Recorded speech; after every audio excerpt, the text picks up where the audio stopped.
Assalamualaikum warahmatullahi wabarakatuh, Pak Sparta dan teman-teman. Kami dari kelompok 4 pada kesempatan kali ini ingin presentasikan tentang market risk. Kelompoknya terdiri dari Nadia Syahdafarinka dengan NIM 2020 1211040.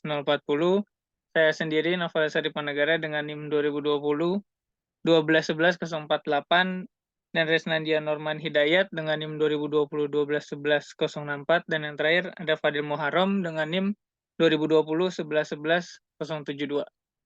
Next. Pada learning objective pertama itu ada perkenalan tentang market risk. Next. Risiko pasar dapat didefinisikan sebagai risiko yang terkait dengan ketidakpastian pendapatan lembaga keuangan pada portofolio perdagangannya yang disebabkan oleh perubahan, khususnya itu perubahan yang ekstrim dalam kondisi pasar seperti harga aset, suku bunga, volatilitas pasar, dan likuiditas pasar. Dengan demikian, risiko seperti risiko suku bunga, risiko kredit, termasuk risiko kredit dari exposure utang negara, risiko likuiditas dan valuta asing, risiko mempengaruhi risiko pasar. Namun, risiko pasar menekankan risiko pada lembaga keuangan yang secara aktif memperdagangkan aset dan liabilitas dan derivatif daripada menahannya untuk tujuan investasi, pendanaan, atau lindung nilai jangka panjang atau yang disebut hedging. Next.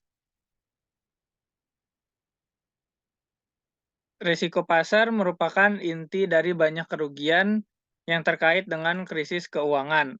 Contohnya itu pada akhir tahun 2006 dan pada pertama tahun 2007, harga rumah di Amerika Serikat itu anjlok dan gagal bayar oleh peminjam subprime mortgage melalui mempengaruhi industri pinjaman hipotek secara keseluruhan, serta bagian ekonomi lainnya. Karena peminjam hipotek gagal bayar hipotek mereka, lembaga keuangan yang memegang dan secara aktif memperdagangkan hipotek dan sekuritas yang didukung hipotek ini mulai mengumumkan kerugian besar pada mereka. Kerugian dari jatuhnya nilai hipotek subprime dan sekuritas yang didukung oleh hipotek ini mencapai lebih dari 1 triliun US dollar di seluruh dunia hingga pertengahan 2009. Bank investasi dan perusahaan sekuritas adalah pedagang utama sekuritas yang didukung hipotek karena peminjam hipotek gagal membayar hipotek mereka. Contoh utama dari kerugian yang terjadi adalah Bear Stearns, perusahaan Bear Stearns. Pada musim panas 2007, dua hedge fund Bear Stearns mengalami kerugian besar terkait risiko pasar atas investasi di pasar subprime mortgage. Kedua dana tersebut mengajukan kebangkrutan pada musim gugur tahun 2007. Nilai pasar Bear Stearns sangat terpukul akibat kerugian ini. Kerugian menjadi begitu besar sehingga pada Maret tahun 2008, satu perusahaan di Amerika Serikat yaitu JP Morgan Chase dan Federal Reserve turun tangan untuk menyelamatkan bank investasi terbesar kelima di Amerika Serikat sebelum gagal atau dijual sedikit demi sedikit ke berbagai lembaga keuangan. Krisis resiko pasar berlanjut selama musim panas dan musim gugur tahun 2008. Pada hari Senin tanggal 15 September, Lehman Brothers mengajukan kebangkrutan.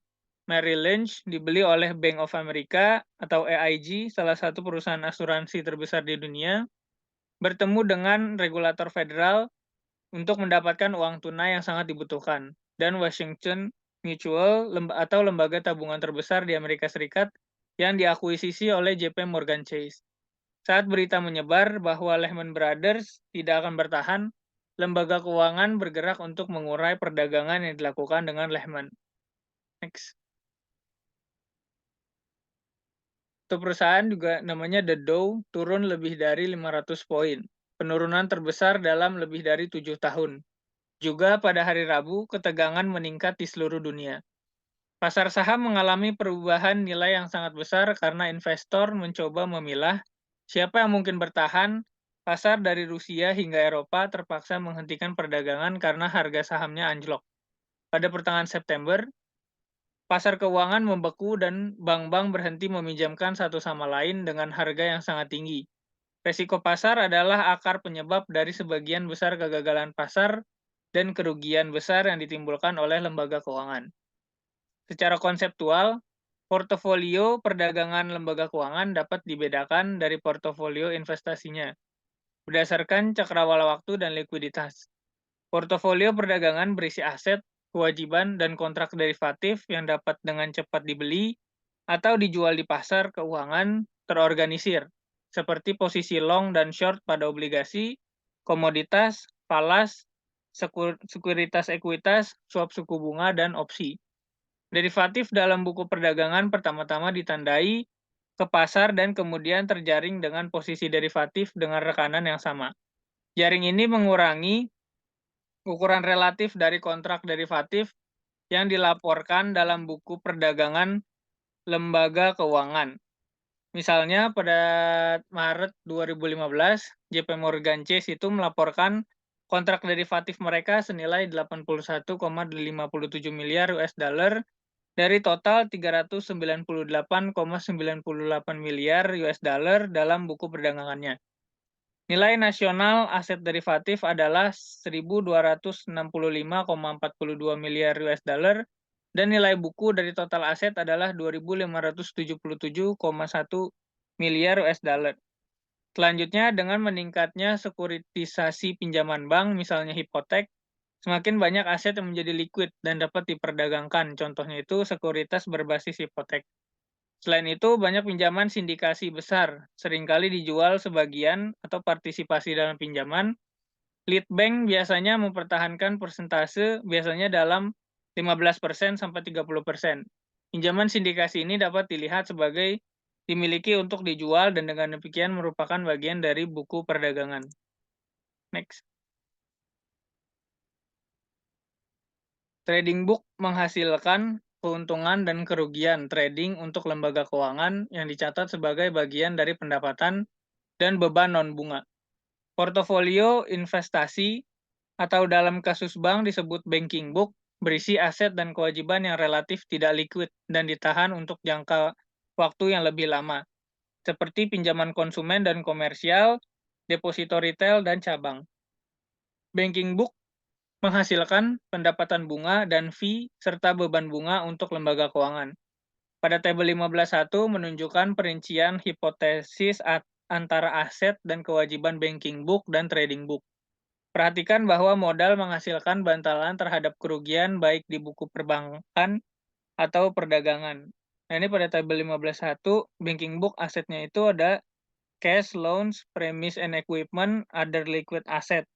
Sedangkan trading book itu asetnya adalah bond yang long, commodities yang long, FX-nya long, equities long, dan mortgage backed securities long.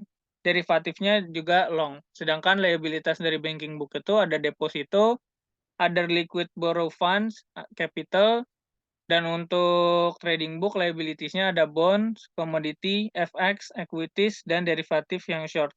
Derivatif ini tidak dicatat dalam laporan keuangan, dia off balance sheet atau di luar laporan keuangan. Next.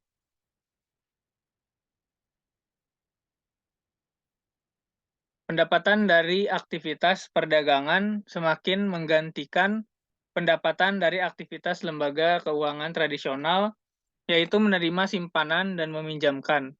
Ketidakpastian pendapatan yang dihasilkan atau resiko pasar dapat diukur selama periode sesingkat 1 hari atau selama 1 tahun. Sementara, regulator bank biasanya memandang aset yang dapat diperdagangkan sebagai aset yang dimiliki untuk jangka waktu kurang dari 1 tahun. Lembaga keuangan swasta mengambil pandangan jangka pendek. Secara khusus, lembaga keuangan mengkhawatirkan fluktuasi nilai atau nilai beresiko atau VAR dari aset dan liabilitas akun perdagangan mereka untuk periode sesingkat 1 hari. Terutama jika fluktuasi semacam itu mengancam solvabilitasnya. Selain itu, resiko pasar dapat didefinisikan secara absolut sebagai dolar jumlah paparan atau sebagai jumlah relatif terhadap beberapa tolak ukur. Kotak perspektif industri menunjukkan beberapa masalah yang dipertimbangkan JP Morgan Chase dalam mengevaluasi resiko pasarnya. Next. Nah, dalam beberapa tahun terakhir itu, resiko pasar lembaga keuangan telah menimbulkan kekhawatiran yang cukup besar di kalangan regulator. Begitu pentingnya resiko pasar dalam menentukan kelayakan suatu lembaga keuangan, sehingga sejak tahun 1998, regulator Amerika Serikat telah memasukkan resiko pasar dalam menentukan tingkat modal wajib yang harus dimiliki oleh lembaga keuangan. Selanjutnya, bagian dari Undang-Undang Reformasi Wall Street dan Perlindungan Konsumen yang disahkan pada tahun 2010 sebagai tanggapan terhadap krisis keuangan adalah peraturan Volcker yang diterapkan atau diimplementasikan pada April 2014, tetapi bank harus mematuhinya hingga 21 Juli 2015. Aturan Volcker ini melarang lembaga penyimpanan di Amerika Serikat untuk terlibat dalam perdagangan hak milik, yaitu setiap transaksi untuk membeli atau menjual satu atau lebih instrumen keuangan yang meliputi sekuritas, derivatif, forward, dan futures pada komoditas termasuk FX forward dan swap, dan opsi salah satunya. Sebagai prinsipal untuk akun perdagangan bank dan dari investasi lembaga penyimpanan, dana dilindung nilai atau dana ekuitas swasta. Namun, dapat mengatur dan menawarkan dana lindung nilai atau dana ekuitas swasta jika tidak memiliki kepemilikan atas dana tersebut, kecuali untuk investasi awal yang dibatasi tidak lebih dari 3% dari total kepemilikan dana dalam 1 tahun setelah tanggal pembentukan dana. Next. Selain itu, keseluruhan investasi di dalam dana lindung nilai atau hedging atau dana ekuitas swasta tidak boleh melebihi 3% dari modal tingkat 1 DI. Aturan itu dinamai menurut mantan Ketua Federal Reserve Paul Volcker yang belak-belakan mengklaim bahwa aktivitas semacam itu memainkan peran utama dalam krisis keuangan. Aturan Volcker dimaksudkan untuk membatasi perdagangan spekulatif yang dilakukan oleh lembaga penyimpanan dengan uang mereka sendiri, dan dengan demikian dimaksudkan untuk mengurangi risiko pasar di lembaga penyimpanan. Namun para bankir dan beberapa analis mengatakan aturan baru itu adalah keistimewaan anti-bank. Argumen ini berasal dari fakta bahwa aturan baru pada portofolio perdagangan lembaga keuangan secara virtual memaksa lembaga keuangan untuk memegang buku maturitas yang sesuai. Hal ini membatasi keistimewaan tradisional dalam intermediasi jatuh tempo bank, yaitu meminjam di pasar dana jangka pendek untuk meminjamkan di pasar jangka panjang. Next. Nah, ini ada tabel 15.2 manfaat pasar pengukuran risiko atau market risk measurement. Yang pertama itu informasi manajemen. Market risk measurement ini memberikan informasi kepada manajemen senior tentang exposure risiko yang diambil oleh pedagang lembaga keuangan. Manajemen kemudian dapat membandingkan exposure risiko ini dengan sumber modal lembaga keuangan. Yang kedua, menetapkan batasan. Market risk measurement ini mempertimbangkan risiko pasar dari portofolio pedagang yang akan mengarah pada penetapan batas posisi yang logis secara ekonomi per pedagang di setiap area perdagangan. Yang ketiga itu ada alokasi sumber daya. Market risk measurement ini melibatkan perbandingan pengembalian terhadap risiko pasar di berbagai area perdagangan yang memungkinkan identifikasi area dengan potensi pengembalian terbesar per unit risiko di mana lebih banyak modal dan sumber daya dapat diarahkan. Yang keempat ada evaluasi kinerja. Market risk measurement ini mempertimbangkan rasio pengembalian risiko pedagang yang memungkinkan penerapan sistem bonus atau kompensasi yang lebih rasional. Artinya, para trader dengan pengembalian tertinggi mungkin saja adalah mereka yang mengambil risiko terbesar. Tidak jelas apakah mereka harus menerima kompensasi lebih tinggi daripada pedagang dengan pengembalian lebih rendah dan exposure risiko lebih rendah. Dan yang kelima itu ada peraturan.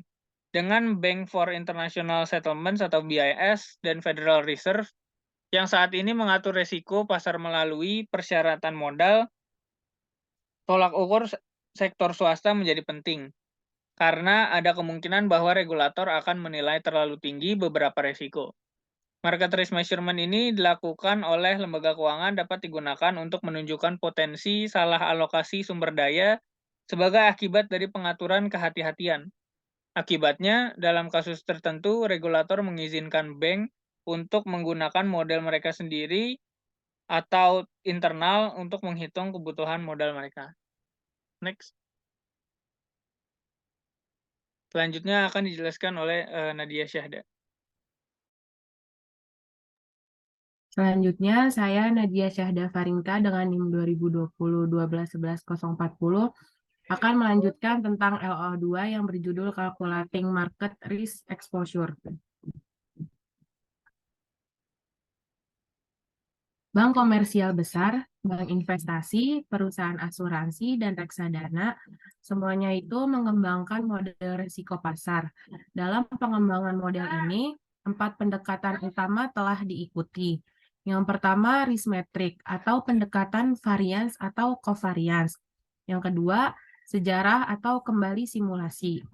Yang ketiga, simulasi Monte Carlo. Yang keempat, perkiraan kekurangan.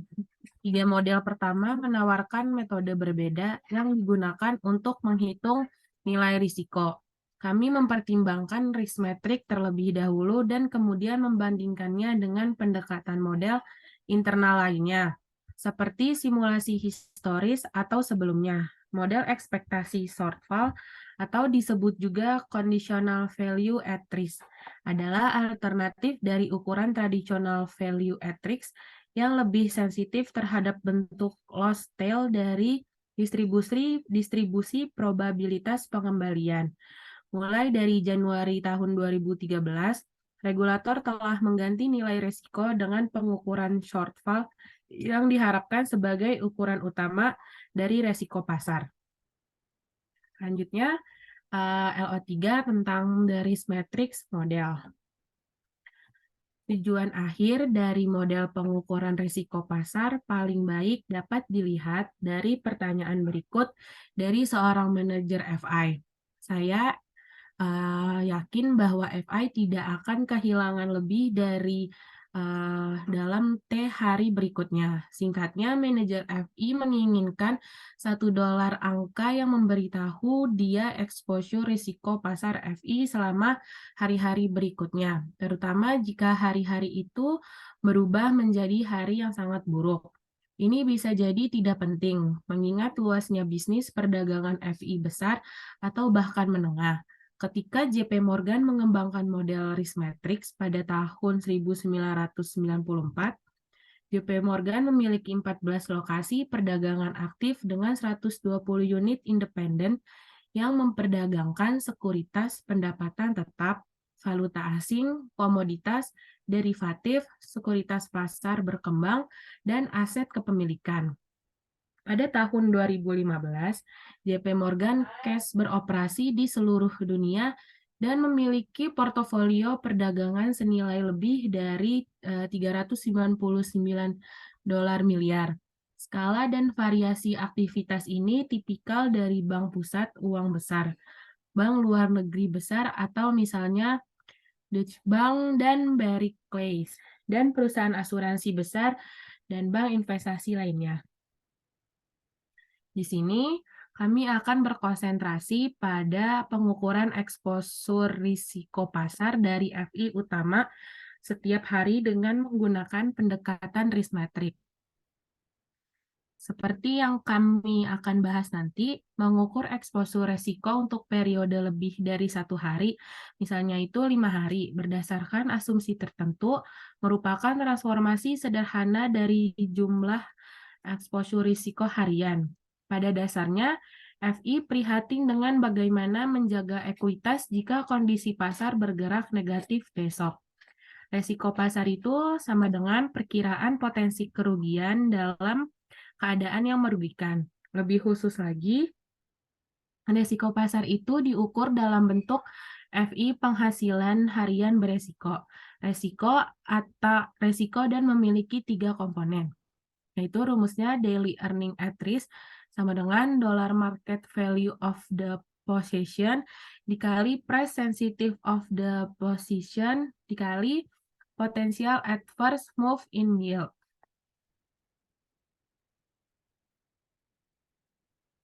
Karena sensitivitas harga dikalikan dengan pergerakan imbal hasil yang merugikan mengukur tingkat volatilitas harga suatu aset, kita juga dapat menulis persamaan ini sebagai daily earning at risk sama dengan dollar market value of the position dikali price volatility.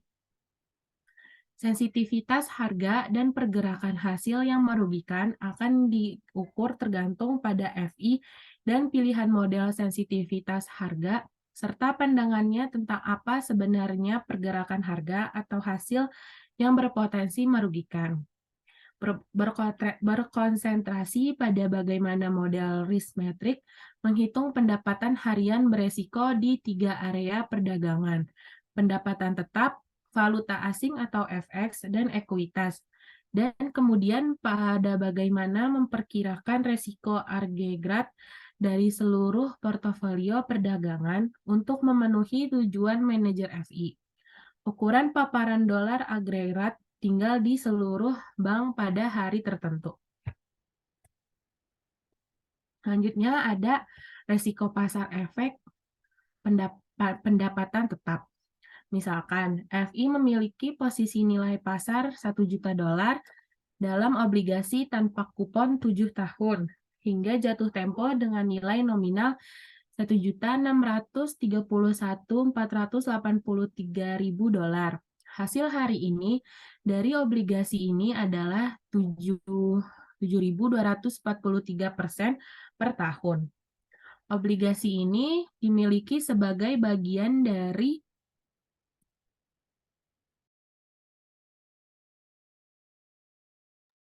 portofolio perdagangan. Dengan demikian, nilai pasar dolar dari posisi sama dengan 1 juta dolar.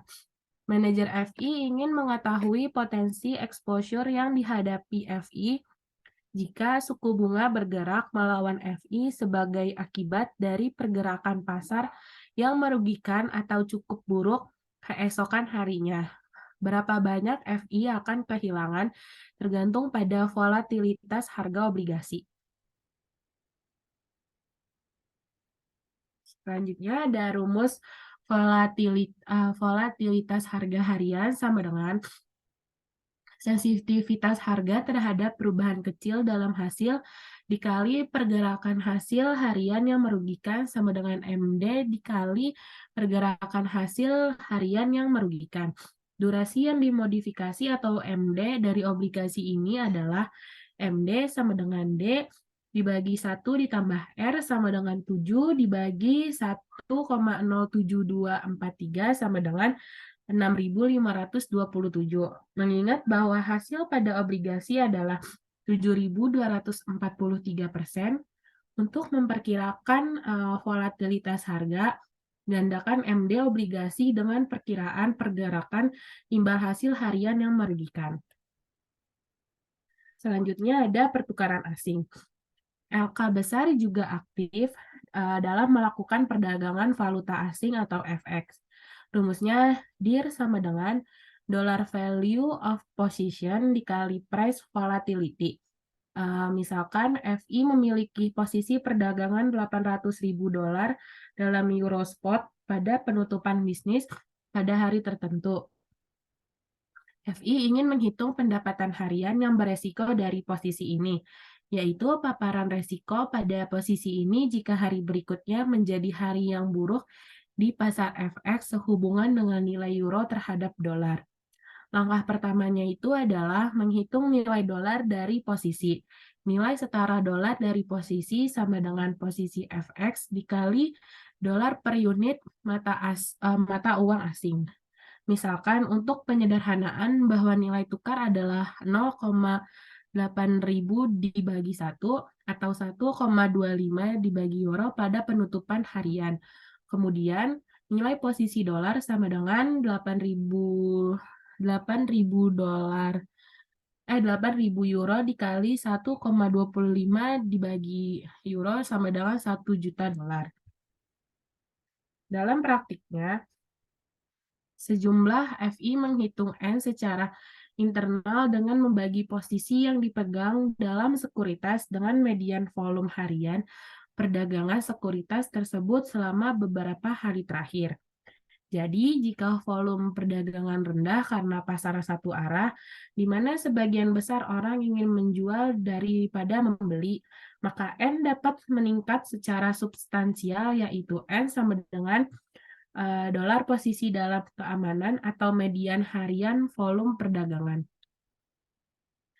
Misalkan, melihat kembali nilai tukar euro dibagi dolar selama setahun terakhir, kita menemukan bahwa volatilitas atau standar deviasi persentase perubahan harian dalam nilai tukar spot adalah 56,5 BP.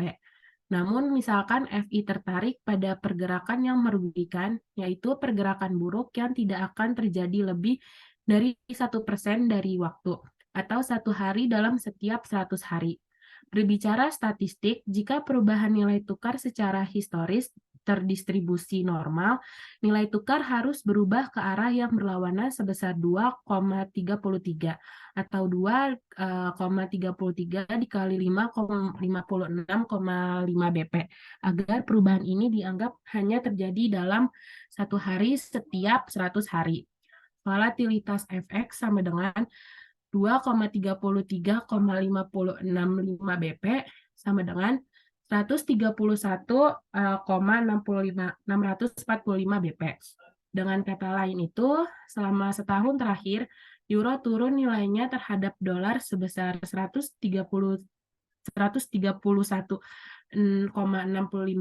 BP, 1% dari waktu sebagai akibat DIR sama dengan nilai posisi dolar dikali volatilitas FX sama dengan 1 juta dolar dikali 0,131645 sama dengan 13,14164.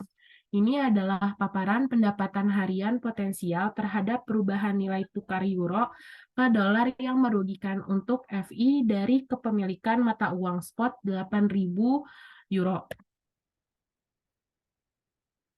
Selanjutnya ada ekuitas. Banyak LK juga mengambil posisi di ekuitas seperti yang kita ketahui dari capital asset pricing model atau CAPM. Ada 2 jenis risiko terhadap posisi ekuitas dalam saham individual. Resiko total sama dengan resiko sistematis ditambah resiko tidak sistematis. Berikut ada rumusnya.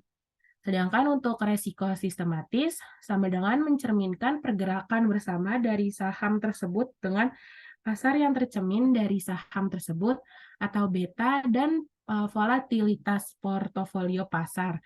Selanjutnya ada resiko tidak sistematis, khusus untuk perusahaan itu sendiri. Dalam portofolio terdiversifikasi dengan sangat baik, resiko tidak sistematis dapat sangat beragam. Jika portofolio trading FI mengikuti atau berulang return on index pasar saham, portofolio itu akan menjadi satu karena pergerakan pengembalian portofolio FI akan satu ke satu dengan pasar dan standar deviasi portofolio akan sama dengan standar deviasi indeks pasar saham. Dalam portofolio yang kurang terdiversifikasi dengan baik atau portofolio saham individual, pengaruh resiko tidak sistematis pada nilai posisi perdagangan perlu ditambahkan. Selain itu, jika CAPM tidak memberikan penjelasan yang baik tentang harga aset dibandingkan dengan katakanlah itu teori harga arbitrase multi-indeks atau APT, tingkat kesalahan akan dimasukkan ke dalam perhitungan DIR.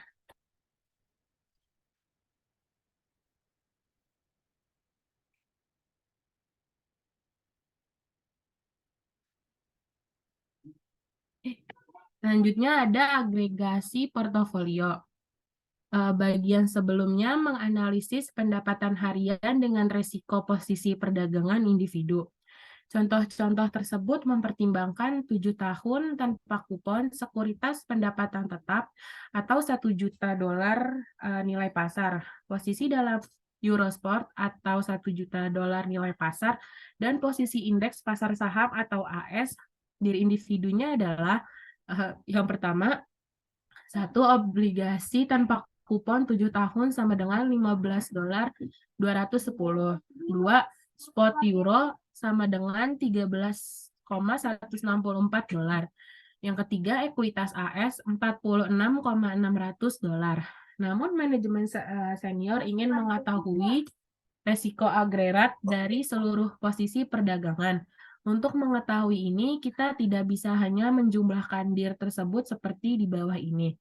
DIR dikurang $15,210 ditambah 13.164 ditambah 64.600 sama dengan 74.974. Karena hal itu mengakibatkan tingkat kovarian atau korelasi penyeimbangan apapun di antara posisi perdagangan pendapatan tetap, FX, dan ekuitas. Secara khusus, beberapa kejutan aset ini atau pergerakan yang merugikan mungkin berkorelasi negatif. Seperti yang diketahui dari teori portofolio modern, apapun kecuali resiko positif yang sempurna di antara guncangan aset akan mengurangi tingkat resiko portofolio. Selanjutnya akan dibacakan oleh Reza.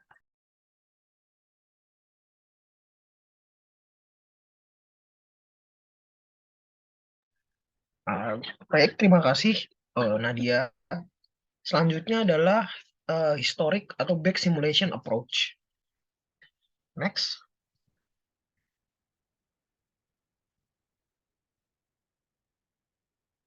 Kritik utama risk metric adalah kebutuhan untuk mengasumsikan distribusi simetris atau normal untuk semua pengembalian aset. Jelas untuk beberapa aset seperti opsi dan sekuritas jangka pendek atau obligasi, hal ini sangat dipertanyakan. Misalnya, sebagian besar investor dapat kehilangan jika dia membeli opsi panggilan pada ekuitas adalah premi panggilan. Namun, kritik lain adalah bahwa pembayaran bunga akrual pada sekuritas utang FI. Dengan demikian, model VAR akan meremehkan kemungkinan gagal bayar yang sebenarnya dan tingkat model yang sesuai untuk menahan risiko ini. Selain itu, karena asumsi distribusi sementara, risk matrix menghasilkan perkiraan risiko penurunan yang masuk akal untuk LK dengan portofolio yang sangat terdiversifikasi. LK dengan portofolio kecil dan tidak terdiversifikasi akan meremehkan eksposur risiko mereka yang sebenarnya secara signifikan menggunakan risk matrix. Next. Selanjutnya, sejumlah penulis berpendapat bahwa banyak distribusi aset memiliki ekor gemuk dan risk matrix dengan mengasumsikan distribusi normal. Meremehkan risiko kerugian ekstrim, salah satu pendekatan alternatif untuk mengatasi masalah fat tail. Fat tail adalah teori nilai ekstrim. Sederhananya, seseorang dapat melihat distribusi aset seperti yang dijelaskan oleh dua distribusi. Misalnya distribusi normal dapat menjelaskan pengembalian hingga ambang batas sebesar 95%, tetapi untuk kerugian di luar ambang batas tersebut, distribusi lain seperti distribusi kerugian di luar ambang batas tersebut, distribusi lain seperti distribusi Pareto yang digeneralisasikan dapat memberikan penjelasan yang lebih baik tentang hasil kerugian seperti tingkat 99% dan seterusnya. Singkatnya, distribusi normal cenderung meremehkan pentingnya dan ukuran pengamatan di bagian belakang distribusi yang bagaimanapun juga nilai apa yang dimaksudkan untuk diukur oleh model risiko. Akhirnya model VAR menurut definisi lebih memperhatikan risiko daripada pengembaliannya. Perlu dicatat bahwa meminimalkan risiko mungkin sangat mahal dalam hal imbal hasil yang diserahkan oleh FI. Memang mungkin ada lebih banyak kombinasi pengembalian risiko yang lebih disukai daripada yang dicapai pada titik risiko minimum dalam portofolio perdagangan. Pembaruan terbaru untuk risiko minimum dalam portofolio perdagangan, pembaruan terbaru untuk risk matrix. Kemungkinan manajemen untuk menggabungkan dimensi pengembalian ke analisa VAR sehingga manajemen dapat mengevaluasi perbedaan pengembalian portofolio perdagangan saat VAR berubah. Next.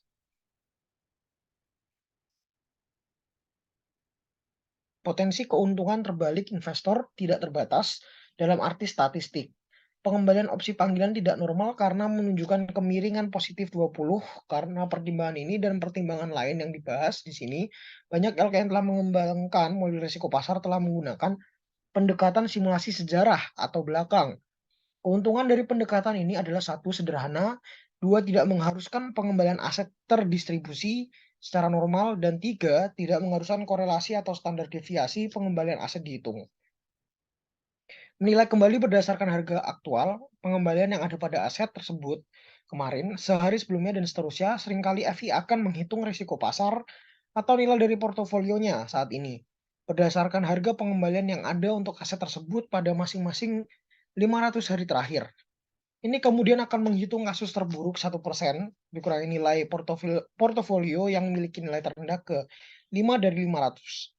Artinya hanya dalam 5 hari dari 500 atau 1% dari waktu, nilai portofolio akan turun di bawah ini. Angka berdasarkan pengalaman historis terbaru tentang perubahan nilai tukar, perubahan harga ekuitas, perubahan suku bunga, dan sebagainya. Next.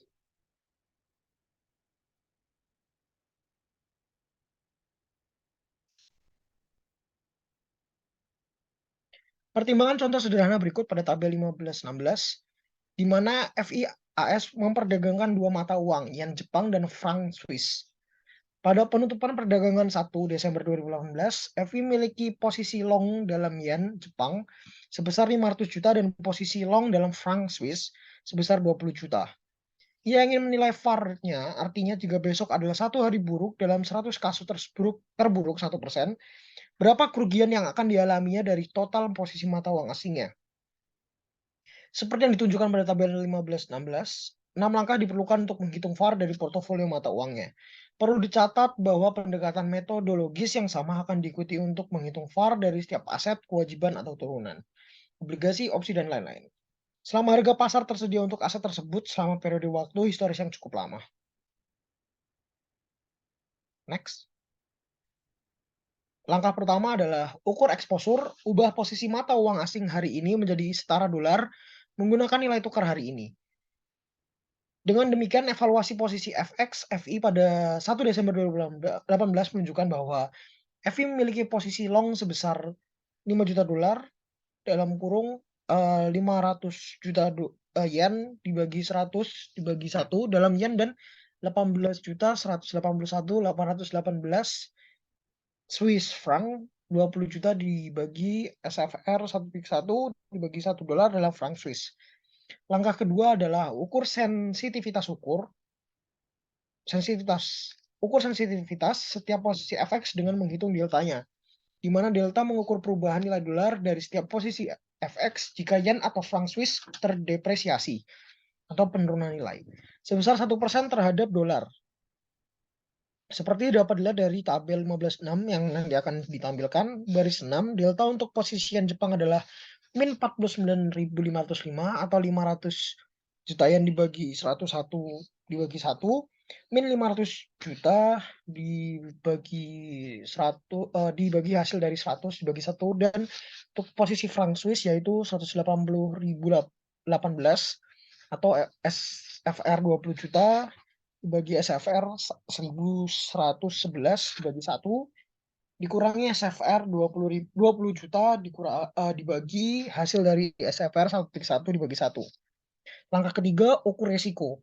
Lihatlah perubahan presentasi aktual dalam nilai tukar yen dibagi dolar dan Swiss franc dibagi dolar pada masing-masing 500 hari terakhir. Dengan demikian, pada 30 November 2018, nilai yen terhadap dolar menurun sepanjang hari sebesar 0,5%, sementara franc Swiss menurun nilainya terhadap dolar sebesar 0,2%. Perlu dicatat bahwa jika nilai mata uang terapresiasi terhadap dolar, tanda terhadap angka pada baris 7 tabel 5 strip 6 akan menjadi negatif, yaitu dibutuhkan lebih sedikit unit.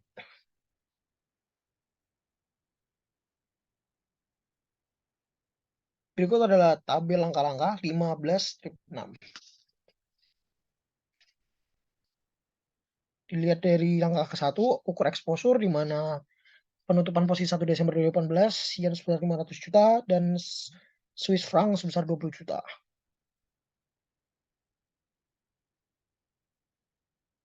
Oke, boleh di next. Artinya, dalam kasus FX, delta mengukur perubahan dolar dalam kepemilikan FX untuk perubahan 1% dalam nilai tukar mata uang asing. Dalam kasus sekuritas, itu akan mengukur perubahan perubahan nilai sekuritas tersebut untuk perubahan harga 1%. Sedangkan untuk obligasi, itu mengukur perubahan nilai untuk perubahan 1% dalam hasil obligasi. Perhatikan bahwa delta mengukur sensitivitas nilai obligasi terhadap perubahan hasil, bukan harga. Mata uang asing untuk membeli $1 dibandingkan hari sebelumnya dapat dilihat pada baris 8 menggunakan delta ukuran sensitivitas perubahan nilai dolar dari potensi FX untuk perubahan 1% dalam nilai tukar. Dan perubahan persentase aktual dalam setiap kurs FX berarti total kerugian sebesar 60.756,1 jika FI memegang posisi 500 juta yen dan Swiss franc sebesar 20 juta. Saat ini pada hari itu 30 November 2018.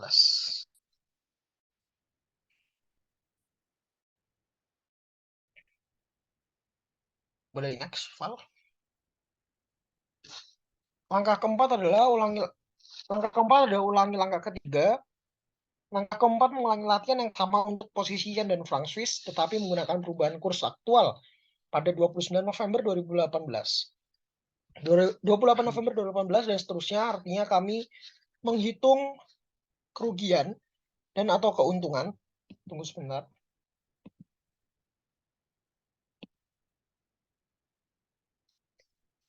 Keuntungan FX pada masing-masing dari 500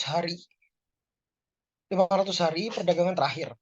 Tidak termasuk akhir pekan dan hari libur. Saat pasar FX tutup, ini berarti kembali ke masa lalu selama 2 tahun untuk setiap hari ini. Perubahan sebenarnya dalam nilai tukar dihitung baris 7 dan dikalikan dengan delta setiap posisi. Angka pada baris ke-6 dari tabel 15-6, kedua angka ini dijumlahkan untuk mencapai ukuran risiko total untuk masing-masing 500 hari terakhir. Lalu di langkah kelima, beri peringkat hari berdasarkan risiko dari yang terburuk hingga yang terbaik. Langkah-langkah risiko ini kemudian dapat diurutkan dari yang terburuk hingga yang terbaik. Jelas kerugian terburuk akan terjadi pada posisi ini pada 6 Mei 2017 dengan total kerugian sebesar 119.096. Kemudian skenario terburuk ini menarik bagi manajer FI. Kami tertarik pada kasus terburuk 1%, yaitu kerugian yang tidak terjadi lebih dari 5 hari dari 500 hari. 5 dibagi 500 sama dengan 1%, seperti yang dapat dilihat dalam contoh kita. Kerugian terburuk kelima dari 500 terjadi pada 8 Agustus 2017. Kerugian ini berjumlah 97.210. Langkah ke-6, VAR. Jika diasumsikan bahwa distribusi nilai tukar di masa lalu merupakan cerminan yang akurat dari kemungkinan distribusi perubahan nilai tukar FX di masa depan, bahwa perubahan nilai tukar memiliki distribusi stasioner, maka 97.210 dapat dilihat sebagai nilai FX berisiko VAR paparan FI pada 1 Desember 2018. Artinya jika besok dalam kasus kami 2 Desember 2018 adalah hari yang buruk di pasar FX dan mengingat posisi FI pada long yen 500 juta dan long franc Swiss 20 juta, FI dapat diperkirakan akan kehilangan 97.210 atau lebih dengan probabilitas 1%. Ukuran VAR ini kemudian dapat diperbarui setiap hari saat posisi FX berubah dan delta berubah. Misalnya mengingat sifat perdagangan FX, posisi yang dipegang pada tanggal 5 Desember 2018 bisa sangat berbeda dengan posisi yang dipegang pada tanggal 1 Desember 2018.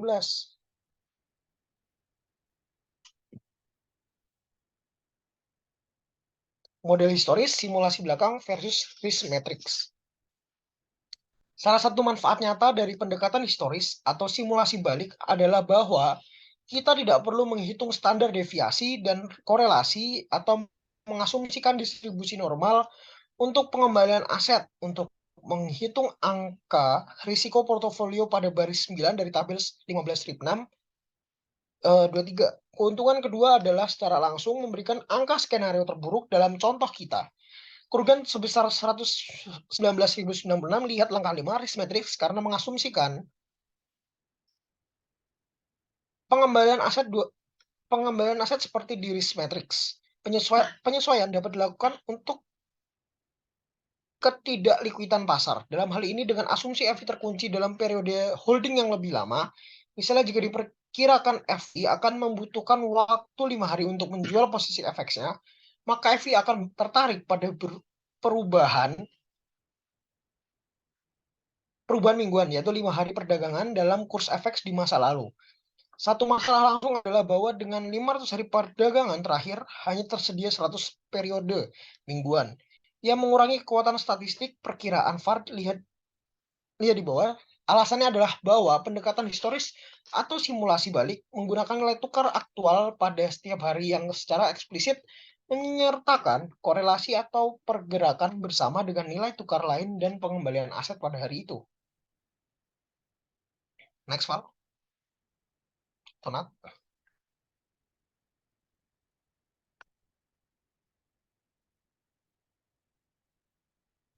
Next.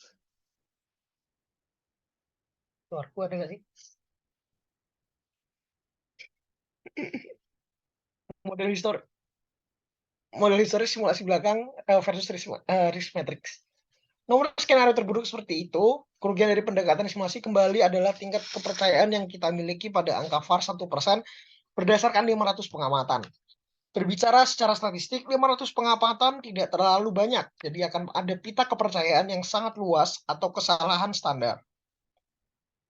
Di sekitar angka perkiraan 97.210 dalam contoh kita, salah satu solusi yang mungkin untuk masalah ini adalah kembali ke masa lalu lebih dari 500 hari dan memperkirakan VAR 1% berdasarkan 1.000 pengamatan harian terakhir, kasus terburuk ke 10, atau bahkan 10.000 pengamatan sebelumnya, kasus terburuk ke 100. Masalahnya adalah ketika seseorang mundur lebih jauh ke masa lalu, pengamatan masa lalu mungkin menjadi semakin tidak relevan dan memprediksi VAR di masa depan. Misalnya 10.000 pengamatan mungkin untuk menganalisis data efek selama 40 tahun. Next.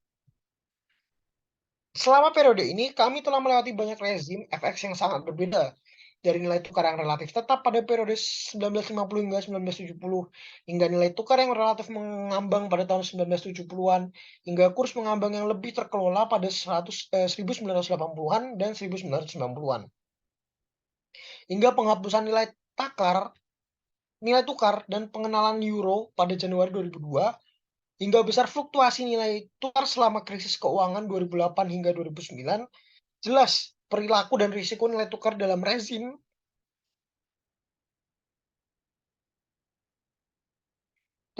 nilai tukar tetap akan memiliki sedikit relevansi dengan perdagangan FX atau manajer risiko pasar yang mengoperasikannya dan menganalisis risiko dalam rezim nilai tukar mengambang. Hal ini tampaknya menghadapkan manajer risiko pasar dengan masalah pemodelan yang sulit.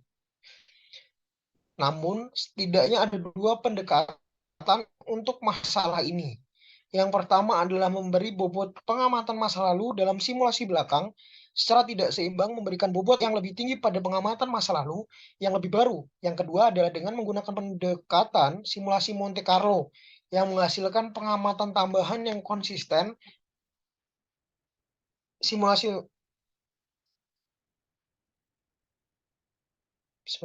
Dengan pengalaman sejarah terkini. Pendekatan yang terakhir pada dasarnya sama dengan mensimulasikan atau menciptakan hari perdagangan buatan dari perubahan kursus FX. Next. Pendekatan simulasi Monte Carlo. Untuk mengatasi masalah yang diakibatkan oleh sejumlah pengamatan aktual yang terbatas, kita dapat menghasilkan pengamatan tambahan dalam contoh kita perubahan FX. Biasanya simulasi atau pembuatan pengamatan tambahan ini disusun menggunakan pendekatan simulasi Monte Carlo, sehingga pengembalian atau tingkat yang dihasilkan mencerminkan probabilitas yang terjadi dalam periode waktu bersejarah.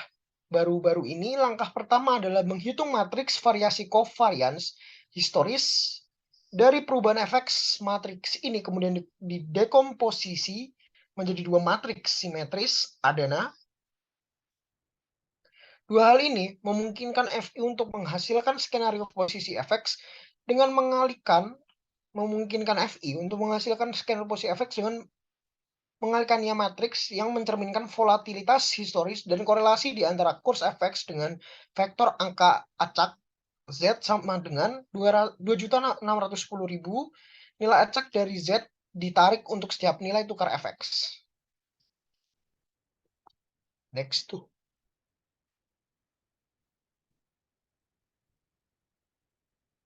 Ini adalah perspektif industri mengenai simulasi Monte Carlo, di mana suku bunga pada 31 Desember sebesar 68, lalu 2018 itu ada rata-rata, 31 Desember 2013 memiliki rata-ratanya, dan 2013 adalah rata-ratanya. Next saja, Pak.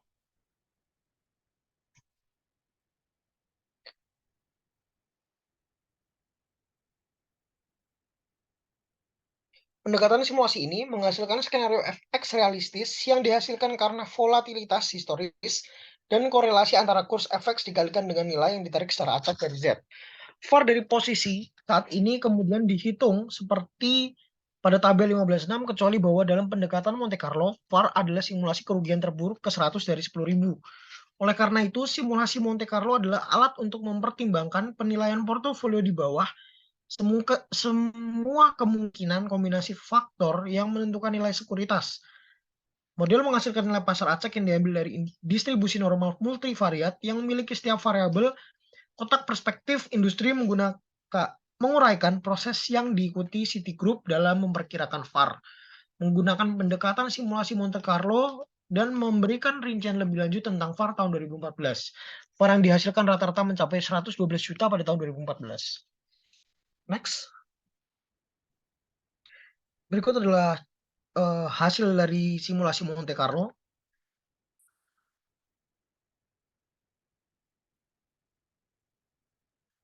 Ini hasil dari PV arus kas dalam S dan arus kas dalam SS. Ini adalah hasil dari perintitan penelitian dari Monte Carlo.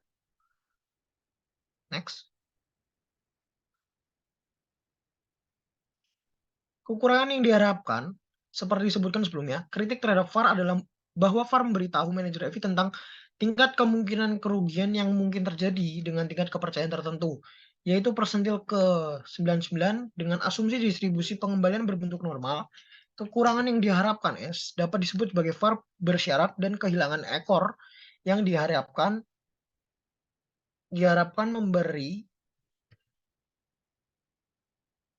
memberitahu kita rata-rata kerugian di ekor distribusi di luar persentil ke-99, yaitu jika 1 dalam setiap 100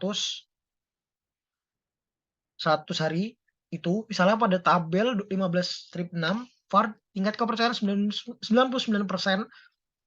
FI adalah 97.210. Jadi jika besoknya adalah 97.210, dengan asumsi tersebut probabilitas berarti normal.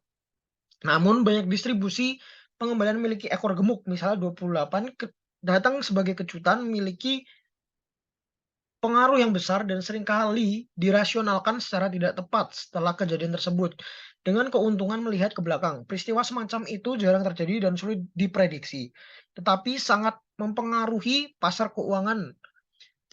Jika kita lihat pada gambar 15.6, VAR dari distribusi probabilitas adalah min 97.210, yaitu dengan asumsi distribusi probabilitas normal, terdapat peluang 1:100 bahwa FI akan kehilangan tidak lebih dari 97.210. Namun jelas distribusi probabilitasnya tidak normal, tapi memiliki fatal loss. Jadi rata-rata kerugian F1 dalam 100 hari akan lebih besar dari 97.210. VAR sesuai dengan titik kerugian tertentu pada distribusi probabilitas itu tidak memberikan informasi tentang potensi ukuran kerugian yang melebihi itu. Next. Berikut adalah hasil simulasi Monte Carlo di mana VAR-nya berada di minus 97.210. Itu adalah kemungkinan yang akan terjadi dari 99%-nya. Next. VAR sama sekali mengabaikan pola dan tingkat keparahan kerugian di ujung ekstrim. Dengan demikian, VAR hanya memberikan sebagian informasi tentang tingkat kerugian yang mungkin terjadi. Terutama ketika distribusi probabilitas tidak normal, kelemahan VAR menjadi bukti yang menyakitkan selama krisis keuangan karena pengembalian aset anjlok ke wilayah ekor gemuk. Dari distribusi yang berbentuk tidak normal, manajer dan regulator FI dipaksa untuk mengakui bahwa profeksi VAR tentang kemungkinan kerugian jauh lebih rendah dari kerugian aktual pada hari-hari yang sangat buruk.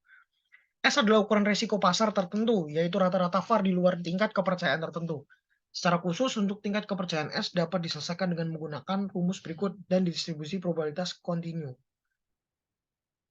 Ini adalah rumusnya, IS dalam kurung C sama dengan 1/1 min CC F1 VAR dalam kurung U DU. Artinya untuk tingkat kepercayaan katakanlah 99% yaitu C, kami mengukur luas di bawah distribusi probabilitas dari persentil ke 99 hingga 100. Untuk distribusi diskrit sama dengan IS dikurangi E dalam kurung delta V dibagi dalam per delta V lebih kecil dari kurang VAR, min VAR. Next. Artinya untuk tingkat kepercayaan katakanlah 99%, kami menjumlahkan nilai tertimbang dari setiap pengamatan dalam distribusi probabilitas diskrit dari persentil ke 99 hingga ke 100. Pada gambar 15/5, VAR memberitahu manajer FI tentang kerugian pada titik tertentu. C. Pada distribusi probabilitas yaitu persentil ke 99 namun gagal memasukkan informasi mengenai bentuk distribusi probabilitas di bawah titik tertentu. Itu kekurangan yang diharapkan adalah rata-rata VAR di sebelah kiri tingkat kepercayaan 99%. Dengan demikian, VAR identik untuk kedua distribusi probabilitas. Namun S yang menggabungkan titik-titik di sebelah kiri VAR lebih besar ketika distribusi probabilitas menunjukkan kerugian ekor lemak. Dengan demikian, S memberikan lebih banyak informasi tentang kemungkinan kerugian risiko pasar daripada VAR. Untuk situasi di mana distribusi probabilitas menunjukkan fatal loss, VAR mungkin terlihat relatif kecil, tetapi S mungkin sangat besar. Next. Selanjutnya akan dibacakan oleh Fadil. Baik, selanjutnya O5 Regulatory Models, the BIS Standardized Framework. Next. Pengembangan model risiko pasar internal oleh FI seperti JP Morgan Case bagian ORG merupakan tanggapan atas proposal Bank for International Settlement atau BIS pada tahun 1993 untuk mengukur dan mengatur eksposur risiko pasar bank dengan menerapkan persyaratan modal pada portofolio perdagangan mereka. BIS adalah organisasi yang mencakup bank sentral terbesar di dunia. Setelah menyempurnakan proposal ini selama beberapa tahun, baru-baru ini pada tahun 2013, BIS termasuk Federal Reserve memutuskan pendekatan akhir untuk mengukur risiko pasar dan cadangan modal yang diperlukan FI untuk menahan dan bertahan dari kerugian risiko pasar. Tingkat modal wajib yang dimiliki untuk melindungi dari eksposur risiko pasar ini merupakan tambahan dari tingkat modal minimum yang harus dimiliki bank untuk tujuan risiko kredit. Sejak Januari 1998, bank-bank di negara-negara anggota BIS dapat menghitung eksposur risiko pasarnya dengan salah satu dari dua cara. Yang pertama adalah menggunakan kerangka standar yang sederhana. Yang kedua, dengan persetujuan peraturan adalah menggunakan model internal mereka sendiri yang mirip dengan model yang dijelaskan di atas. Namun, jika model internal disetujui untuk digunakan dalam menghitung persyaratan modal untuk FI, model tersebut tunduk pada audit peraturan dan batasan tertentu. Next.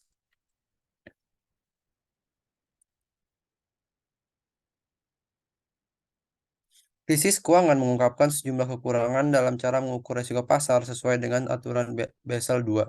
Meskipun krisis sebagian besar mengungkapkan masalah dengan pendekatan model internal bank besar untuk mengukur risiko pasar, BIS juga mengidentifikasi kekurangan dengan pendekatan standar. Ini termasuk kekurangan sensitivitas risiko, pengakuan yang sangat terbatas atas manfaat lindung nilai dan diversifikasi, dan ketidakmampuan untuk instrumen yang lebih kompleks. Untuk mengatasi kekurangan pada pendekatan standar untuk mengukur risiko pasar, Basel III mengusulkan pendekatan faktor risiko parsial sebagai pendekatan standar yang telah direvisi. Next. Partial Risk Factor Approach. Pendekatan faktor risiko parsial menerapkan bobot risiko pada nilai pasar dari sekuritas portofolio yang diperdagangkan dengan penyempurnaan untuk secara hati-hati mencerminkan lindung nilai dan diversifikasi antar sekuritas. Secara khusus, pendekatan faktor risiko parsial mensyaratkan proses berikut diikuti oleh LK untuk menentukan kebutuhan modal. Yang pertama, tetapkan instrumen ke bucket aset. Instrumen ditetapkan dalam aset bucket di masing-masing dari 5 kelas risiko, sesuai dengan kesamaan risikonya.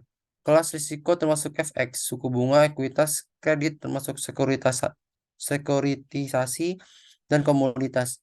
2. Hitung ukuran risiko setiap bucket. Pengukuran risiko dihitung untuk setiap bucket menggunakan formula yang ditentukan regulator berdasarkan estimasi ES.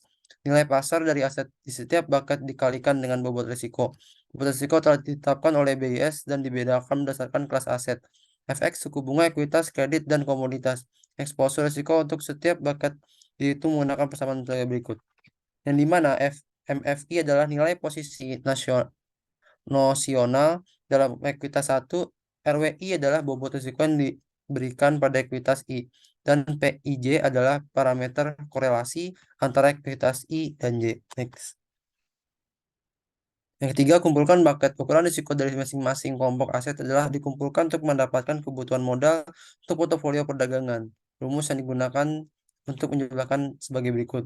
Yang dimana SB sama dengan RWI, MFI, dan YBC adalah parameter korelasi antar bucket B dan C, ditentukan oleh regulator. Istilah pertama dalam rumus ini mengagregasikan risiko lintas bucket tanpa mempertimbangkan diversifikasi lintas bucket jumlah kuadrat. Istilah kedua menyesuaikan untuk korelasi arah yang sama antara jenis aset di B dan K. C yaitu panjang atau pendek. YSM korelasi telah ditetapkan oleh BIS dan dibedakan berdasarkan kelas aset. Next. Contoh 15/8. Dalam portofolio perdagangan, FI memiliki 500 saham Verizon dengan harga saham $47.25. 200 saham Goldman Sachs dengan harga $240 dan 4.200 saham Deutsche Telekom dengan harga saham $16,35 dan 50 saham Goldman Sachs. Untuk menghitung beban modal risiko pasar atas sekuritas ini, FI melanjutkan sebagai berikut. Langkah 1, mengimbangi ekuitas dengan nama ekuitas yang sama. Posisi nosional, panjang dan pendek dalam nama ekuitas yang sama diperbolehkan saling mengimbangi. Jadi 50 saham Goldman Sachs yang dijual oleh FI diimbangi dengan 200 saham lama untuk menyisakan 150 saham yang akan ditugaskan ke bucket. Langkah 2, tetapkan posisi bersih di setiap nama ekuitas ke dalam keranjang risiko dan relevan posisi nosional bersih di setiap nama ekuitas. Kemudian tetapkan ke kelompok ekuitas yang sesuai berdasarkan karakteristik yang dapat diamati. Menurut tabel berikut. Next. Besar didefinisikan sebagai kapitalisasi pasar yang sama dengan atau lebih besar dari 2 miliar dolar. Dan kecil didefinisikan sebagai kapitalisasi pasar kurang dari 2 miliar dolar. Pasar maju didefinisikan sebagai Amerika Utara, kawasan Euro, kawasan non-Euro, negara-negara Eropa Barat seperti Inggris Raya, Norwegia, Swedia, Denmark, dan Swiss, Jepang dan Oceania, Australia, dan Selandia Baru. Dengan demikian, saham Verizon dan Deutsche Telekom akan jatuh ke bucket 6, dan Goldman Sachs dan Lloyds Banking Group akan ditetapkan di bucket 8. Untuk setiap bucket, BIS telah menetapkan bobot risiko untuk setiap posisi nasional sebagai berikut. Next. Jadi saham Verizon dan Deutsche Telekom akan memiliki bobot risiko 35% dan Goldman Sachs dan Lloyds Banking Group akan memiliki bobot risiko 50%. Eksposur risiko setiap bucket dengan posisi nosional I sama dengan 1, 2, dan seterusnya. I dihitung menggunakan rumus berikut yang mengenai penyimbangan dan diversifikasi dalam bucket. Di mana MFI adalah nilai posisi nasional dalam ekuitas I. RW adalah bobot risiko yang diberikan pada ekuitas I dan J adalah parameter korelasi antara ekuitas I dan J. Nilai untuk sepasang ekuitas I dan J akan tergantung pada apakah kedua sisi tersebut memiliki tanda yang sama, panjang atau pendek, atau tanda yang berbeda, panjang atau pendek. BIS telah menetapkan korelasi ini untuk risiko ekuitas sebagai berikut. Next. Dengan demikian, Verizon atau posisi long dan Deutsche Telekom posisi short akan memiliki korelasi sebesar 15% dan Goldman Sachs posisi panjang dan banking group posisi panjang akan memiliki korelasi sebesar 35%. Eksposur risiko dari sekuritas 2 bucket 6 dan 2 bucket 8 sekuritas dihitung sebagai K6 yang berjumlah 10.738,46 dolar, yang K8 berjumlah 21.939,44 dolar.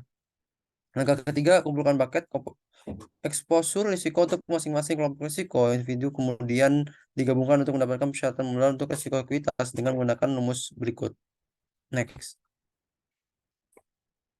Di mana SBI sama dengan LWI, MW2, dan YBC adalah parameter korelasi antara bucket B dan C. BIS telah menetapkan korelasi ini sebagai berikut. Dengan demikian, modal risiko ekuitas untuk ini adalah modal risiko ekuitas yang menghasilkan 27.296,64 dolar. Next. Selanjutnya, L6, the BIS Regulation and Large Bank International Model. Next.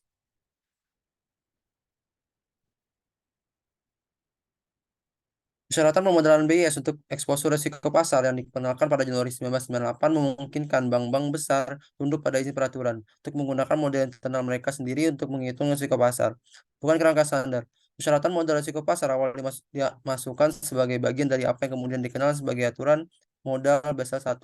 Namun, rincian perhitungan modal telah disempurnakan dan direvisi selama bertahun-tahun. Saat ini, modal internal LK diatur oleh versi Basel 2,5 diimplementasikan pada tahun 2012 dan Basel 3 bertahap antara 2013 dan 2019 untuk modal yang memadai DFI. Sama krisis keuangan, kerugian akibat risiko pasar jauh lebih tinggi daripada persyaratan permodalan risiko pasar minimum berdasarkan aturan BIS Basel 1 dan Basel 2.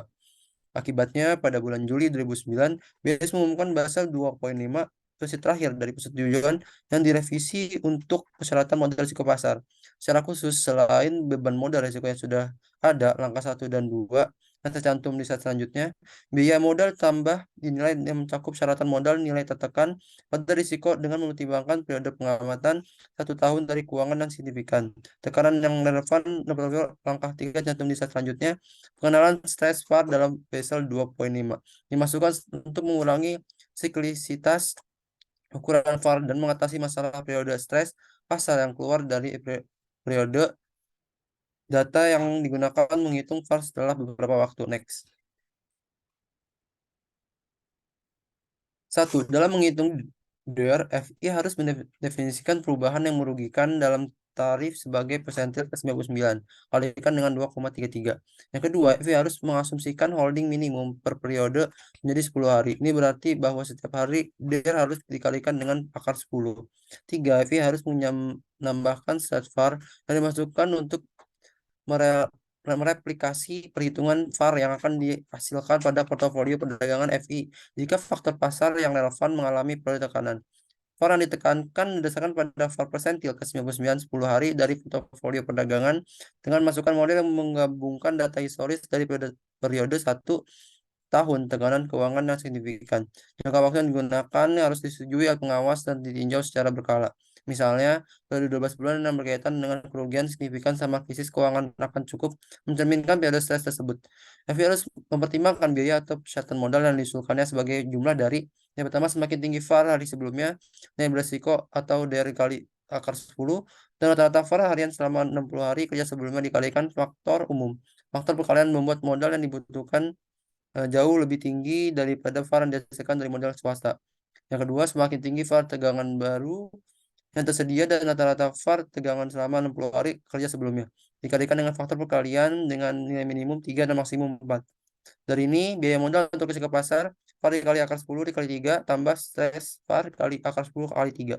Misalnya, VaR portofolio FI selama 60 hari sebelumnya adalah 10 juta dolar dan menekankan VaR selama 60 hari sebelumnya adalah 25 juta dolar menggunakan kasus terburuk 1% atau persentil ke-99. Biaya modal minimum adalah biaya modal 10 juta dolar dikali akar 10 dikali 3 ditambah 25 juta dolar dikali akar 10 dikali 3. Hasilnya 332,04 juta dolar. Next. Basel 3 mengusulkan untuk mengganti model VaR dengan yang didasarkan pada teori nilai ekstrim dan ekspektasi kekurangan ES. Seperti yang telah dibahas sebelumnya, ukuran ES menganalisis ukuran dan memungkinkan kerugian di atas persentil ke-99 dalam periode krisis untuk aset yang diperdagangkan, dan dengan demikian mengukur risiko ekor dengan lebih tepat. Dengan demikian, ES adalah ukuran risiko yang mempertimbangkan serangkaian hasil potensial yang lebih komprehensif daripada VAR. Perubahan WIS menjadi S menyoroti pentingnya mempertahankan modal regulasi yang cukup tidak hanya dalam kondisi pasar yang stabil, tapi juga dalam periode tekanan keuangan yang signifikan. Memang justru pada masa-masa stres, modal sangat penting untuk menyerap kerugian dan menjaga untuk beralih ke kerangka kerja yang disesuaikan dengan periode tekanan keuangan yang signifikan. Next. Dua metode untuk mengidentifikasi periode stres dan menghitung kebutuhan modal berdasarkan model internal adalah metode langsung dan metode tidak langsung. Metode langsung didasarkan pada pendekatan yang dilakukan dalam Basel 2.5/PAR. FPK mencari seluruh periode historis dan mengidentifikasi periode yang menghasilkan hasil S tertinggi ketika semua faktor risiko dimasukkan. Namun BSA3 yang mensyaratkan untuk menentukan periode stres berdasarkan serangkaian faktor risiko yang dikurangi. Setelah FI mengidentifikasi periode stres, FI kemudian harus menentukan ES untuk set lengkap faktor risiko untuk periode stres. Metode tidak langsung mengidentifikasi periode stres historis yang relevan dengan menggunakan seperangkat faktor risiko yang dikurangi, namun alih-alih menghitung modal ES lengkap untuk periode tersebut, FI menghitung kerugian berdasarkan serangkaian faktor risiko yang dikurangi. Kerugian ini kemudian diskalakan menggunakan rasio model ES lengkap menggunakan data pasar saat ini dengan model ES lengkap menggunakan serangkaian faktor risiko yang dikurangi menggunakan data pasar saat ini. Terakhir, perlu catat bahwa kerangka risiko pasar yang dibahas sebelumnya didasarkan pada asumsi bahwa posisi trading book FI adalah liquid, yaitu FI dapat keluar dan melindungi posisi trading book dalam jangka waktu 10 hari. Krisis keuangan membuktikan ini salah. Dengan demikian, berdasarkan ukuran risiko likuiditas yang baru, metrik likuiditas 10 hari seperti yang digunakan dalam perhitungan VAR, yaitu VAR dikali akar 10, diganti dengan horizon likuiditas berdasarkan serangkaian kriteria kuantitatif dan kualitatif yang memungkinkan terjadinya perubahan kondisi likuiditas pasar. Secara khusus, eksposur akan ditetapkan ke salah satu dari 5 kategori cakrawala likuiditas, mulai dari 10 hari hingga 1 tahun berdasarkan waktu yang diperlukan untuk keluar atau melindungi posisi risiko dalam lingkungan pasar yang tertekan. Selanjutnya, penambahan modal disertakan untuk lonjakan premi likuiditas. Pengayaan ini akan berlaku hanya untuk instrumen yang bisa menjadi yang sangat tidak liquid sejauh ukuran risiko pasar. Bahkan dengan cakrawala likuiditas yang diperpanjang, tidak akan cukup menangkap risiko solvabilitas FI dari fluktuasi besar dalam premi likuiditas pada sekuritas ini. Next. Tabel 15/8. Tabel 15/8 mencantumkan risiko pasar terhadap total modal basis risiko untuk beberapa besar perusahaan induk Bank AS pada tahun 2014. Perhatikan betapa kecil modal risiko pasar relatif terhadap total modal berbasis risiko untuk bank-bank ini. Hanya JP Morgan Chase yang memiliki rasio lebih dari 4%. Rata-rata rasio market risk capital terhadap total risk based capital yang dibutuhkan 10 bank holding company hanya 2,17%. Selain itu, sangat sedikit bank selain yang besar di atas yang melaporkan eksposur risiko pasar sama sekali. Next. Saya alihkan ke Resnandia. Silakan. Terima kasih Fadil atas penjelasan materinya. Selanjutnya, apakah ada tambahan dari Noval Yasar atau Nadia Syahda? Atau mungkin ada yang belum terucap tadi? Nggak ada, udah cukup. Udah cukup.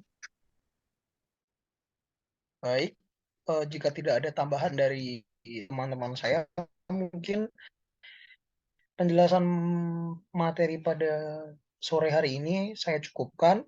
Sekiranya ada pertanyaan, boleh langsung saja di komen di YouTube-nya Pak Sparta atau di TikTok-nya Pak Sparta, agar bisa kita jawab di video berikutnya.